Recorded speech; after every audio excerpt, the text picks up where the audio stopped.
नमस्कार दोस्तों, all TT तैयारी चैनल में आप सभी साथियों का फिर से एक बार स्वागत है। साथियों, बिहार में शिक्षकों के ट्रांसफर पोस्टिंग पर रोक, पटना हाईकोर्ट ने सरकार से मांगा जवाब। ये बात तो आप सभी जानते हैं कि कल 1 बजे से ही हम सभी के बीच में आ गया था कि पटना उच्च न्यायालय ने ट्रांसफ़र पोस्टिंग की प्रक्रिया पर रोक लगा दिया है।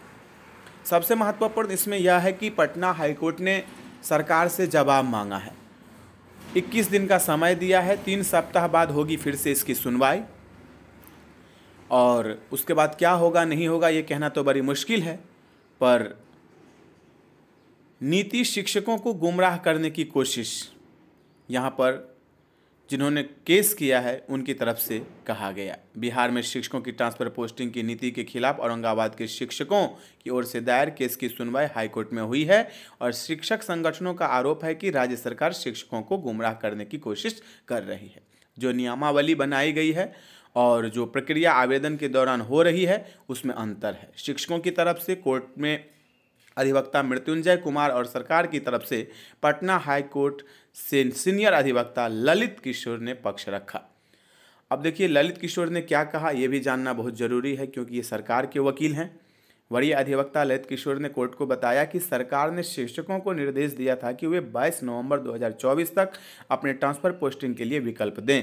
इसके साथ ही सरकार ने यह भी निर्देश दिया था कि इस तय समय सीमा के भीतर अगर शिक्षक विकल्प नहीं देते हैं तो उनका सरकार अपने हिसाब से तबादला करेगी। उन्होंने कोर्ट को बताया कि विभाग ने पुरुष शिक्षकों को 10 सब डिवीज़न और महिला शिक्षकों को 10 पंचायत का विकल्प दिया था। हालांकि याचिकाकर्ता ने राज्य सरकार द्वारा मनमाने ढंग से विकल्प देने का आरोप भी लगाया।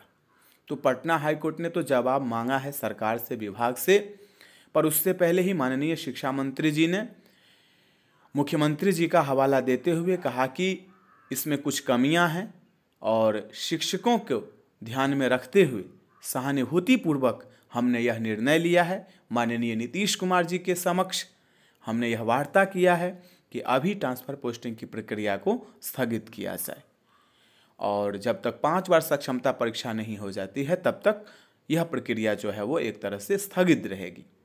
अब यहाँ पर यह प्रश्न उठता है कि ये बीपीएससी टीआरई 1 या टीआरई 2 या बीपीएससी से पहले से जो शिक्षक बने हुए हैं उनके लिए भी हुआ है या जो विशिष्ट शिक्षक बनने जा रहे थे सिर्फ उनके लिए हुआ है, यह अभी तक स्पष्ट नहीं हो पाया है।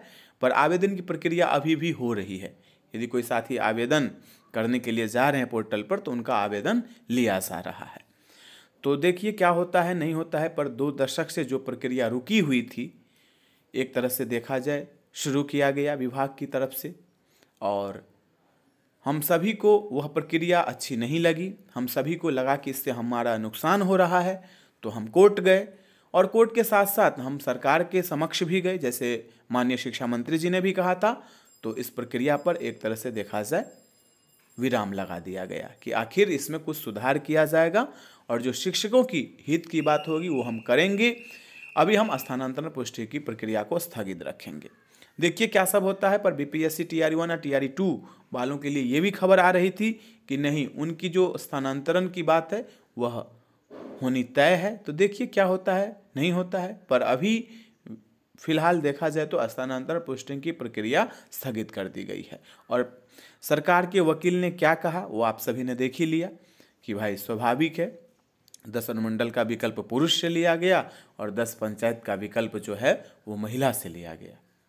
और इसमें एक ये बात भी कहा गया कि 22 नवंबर तक आप यदि आवेदन नहीं करते हैं तो मनमाने ढंग से आपको बिहार में कहीं भी भेज दिया जाएगा। तो यह सब ठीक नहीं है एक तरह से देखा जाए तो। देखिए क्या सब होता है। पर हम सभी को अभी 3 सप्ताह का इंतजार तो ज़रूर ही करना होगा, क्योंकि फिर से सुनवाई होगी, उसमें क्या निकल कर सामने आती है ये देखना अभी ज़रूरी है। अभी के लिए इतना ही, फिर मिलते अगले वीडियो में। धन्यवाद साथियों।